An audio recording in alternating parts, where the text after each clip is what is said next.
At exactly 3 a.m., the house was silent, wrapped in the deep, heavy stillness that only comes in the darkest hour. The soft hum of the fridge. The occasional creak of old floorboards. Everything else slept. In her bedroom, Elena, a young single mother, stirred in her sleep. Something, some presence, tugged at her. Faintly. Almost like a whisper on the edge of a dream. Then came the sound of tiny footsteps. She opened her eyes. Standing in the doorway was her 4-year-old daughter, Maya, her face half-lit by the dim glow of the nightlight. Her little hand pointed down the hallway. "The lady says the house is too hot," she said, in a soft, matter-of-fact voice. Elena sat up, heart skipping. "What lady?" she asked, rising quickly. But Maya didn't answer. She just stood still, watching. Then the smell hit, smoke. Sharp, unmistakable. Panic surged. Elena bolted down the hallway. Orange flickers licked the edge of the kitchen door. She flung it open, flames curling up the curtains, smoke choking the air. She grabbed Maya, raced outside, and called 911 with shaking hands. By the time firefighters arrived, half the kitchen was gone. An electrical fault, they said. If they'd been asleep another 5 minutes, they wouldn't have made it out. The next day, as the smell of ash still hung in the air, Maya sat at the table with crayons and paper. Quietly, she drew. Elena leaned over and froze. There on the paper was a woman, kind eyes, long silver hair in a bun, dressed in soft robes. She looked almost familiar. "Is that the lady from last night?" Elena asked. Maya nodded. "She told me to wake you up." Elena walked slowly to the bookshelf, pulled out an old photo album, and opened it to a picture she hadn't touched in years. There she was, her mother, Maya's grandmother. But Maya had never seen that photo. Her grandmother had passed away 2 years before she was born. And yet, the drawing was an exact match. The house had nearly taken them. But something, or someone, had stood between them and the fire. And then, vanished into the smoke. The snow came fast. Thick, blinding, and unforgiving. Daniel, a traveling photographer, gripped the wheel of his SUV as it crawled along the narrow mountain road. There was no cell signal. No guardrails. Just cliffs on one side, forest on the other, and the kind of silence that made your heartbeat feel loud. Then, a curve too sharp, ice too slick. The SUV spun. A crunch of metal, the shatter of glass, and then silence. Daniel's world tilted, upside down. He woke to cold. Bone-deep cold. The SUV was crumpled against a tree, windshield shattered, dashboard crushed. Blood trickled from a cut on his forehead. His leg throbbed, likely broken. The storm howled outside. Snow swirled in like a whispering white fog.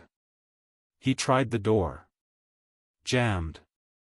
He kicked it open and tumbled out, gasping. The wind bit like knives. Visibility, near zero. And then, a figure. Through the whiteout, she appeared.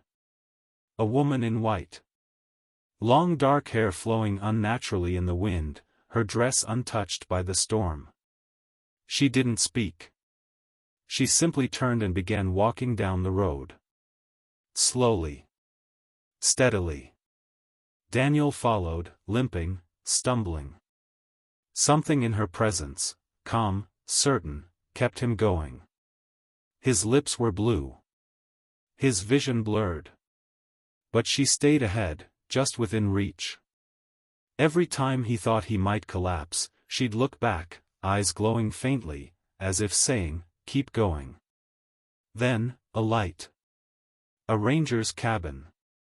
Smoke from the chimney. Daniel fell against the door and blacked out. He woke 2 days later in the hospital. The ranger said if he'd arrived just 10 minutes later, he would have died from exposure. Daniel told them everything. The crash. The woman. The walk. The ranger frowned. Slowly, he pulled out an old photo from the drawer.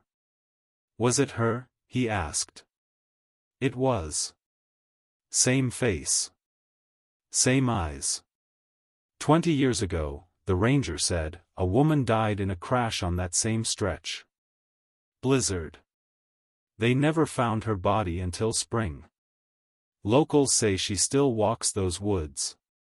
Daniel returned to the mountain a year later. Flowers in hand. But the road was silent again. No footprints. No woman. Only the wind. And the sense that someone was still watching. Hospitals are never truly silent. Even at 3:47 a.m., when the world outside sleeps, the machines inside whisper, beep, and hum.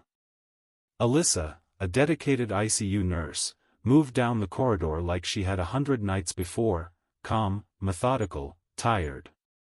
But something about this night was different. As she finished charting vitals near the nurse's station, she paused. A sound, soft and low. A whisper. Check room 308. She turned sharply. No one was near. No other staff. No intercom. Just the hum of fluorescent lights. Her gut twisted. She didn't hesitate. Room 308 housed Mr. Keller, a man in his 60s recovering from cardiac surgery. She opened the door, and her heart stopped. He wasn't breathing. No pulse. Alyssa launched into action. Emergency code. Compressions. AED pads. Her voice cut through the quiet as she fought to bring him back. Moments later, a faint pulse. Shallow breath. He was alive. It wasn't until the rush settled that she remembered the whisper. Security footage was pulled to investigate protocol. But when she asked to see the moment just before she checked the room, the video showed her standing alone. No one near her. No one speaking. That whisper, it had come from nowhere. A week later, Mr. Keller regained consciousness. Disoriented, confused. Then he looked at Alyssa and asked, "Where's the little boy?" She froze. "What little boy?" "The one who stood next to you," he said. "He told me, it wasn't my time yet." Alyssa felt the room spin. She hadn't spoken about her little brother in years. Eli. 10 years old when he died. Same soft voice. Same gentle presence. She later found her old photo tucked away in a drawer, Eli, smiling in his hospital gown, holding her hand from a time long past. She stared at it for a long time. There are things in this world that medicine can't explain. And sometimes, love, even from beyond, refuses to let go. The apartment was small, quiet, and just old enough to creak in the wrong places. Jenna, a college sophomore, had just moved in alone, her first taste of freedom. But from the first night, something felt off. She would catch chills walking past the hallway mirror. Her phone would glitch near the window. And always, she felt like she was being watched. Still, she brushed it off. College stress. Imagination. Until one night, everything changed. It was raining hard. Streetlights glowed like melting gold through the wet glass. Jenna was getting ready to leave for a late-night grocery run. She grabbed her keys, hoodie, and reached for the door. When something stopped her. A flicker. A movement.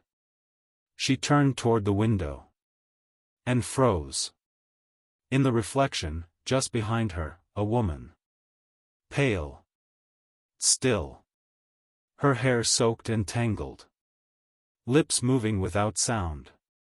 Mouthing one phrase. "Don't go." Jenna spun around. No one was there. Her heart pounded. She backed away, clutching her chest, breath shallow. It didn't feel like a dream. It felt real. She hesitated at the door. For some reason, she couldn't bring herself to open it. And then... boom. Glass shook. Tires screeched. Metal twisted. A thunderous crash echoed from the street below. Jenna ran to the window. 2 cars had collided, one smashed against the pole where she would have been walking. Emergency lights filled the street within minutes.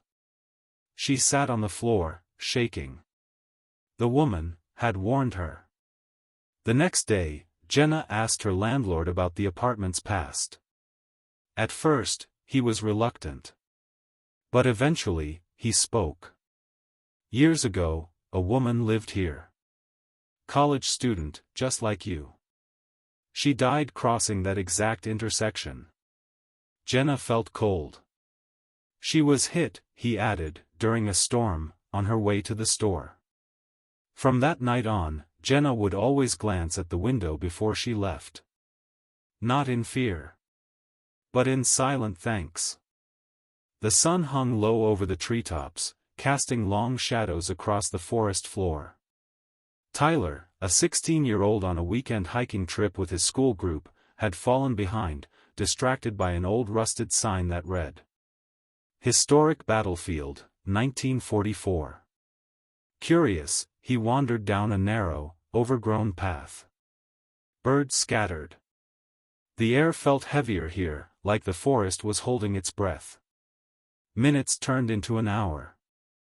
The trail vanished behind him. And the deeper he went, the more twisted the trees became, like silent sentinels watching from all sides. By the time Tyler realized he was lost, the sun was gone. Cold crept in. His phone had no signal. Every branch snap felt louder. Every whisper of wind felt like a warning. And then... a figure stepped from the fog. A man. Wearing a faded military uniform, the fabric torn at the seams, boots caked in mud. He didn't say a word, just raised a hand and motioned for Tyler to follow. Too scared to question, Tyler obeyed. They walked for what felt like miles. Over ridges. Through thorny brush. The man never slowed. Never looked tired. Just kept moving, as if he knew the forest better than anyone alive. Finally, lights appeared ahead, a ranger's outpost. Relief washed over Tyler. He turned to thank his guide. But the man was gone. No footsteps. No sound. Just the rustle of leaves and the echo of the past. Rangers said it was a miracle. Tyler had somehow crossed 10 miles of dense forest in pitch darkness, terrain most wouldn't survive alone. Later, Tyler described the man in detail to a local historian who worked at the battlefield memorial. The historian grew pale. He opened an old album, flipped through yellowed pages, and pointed to a black and white photo. "That's him," Tyler whispered. "Private James Rowe," the historian said. "Killed in action here. 75 years ago. He was reported missing. They say he never left the woods. And maybe, he hadn't. Maybe some spirits don't haunt out of anger, but out of duty."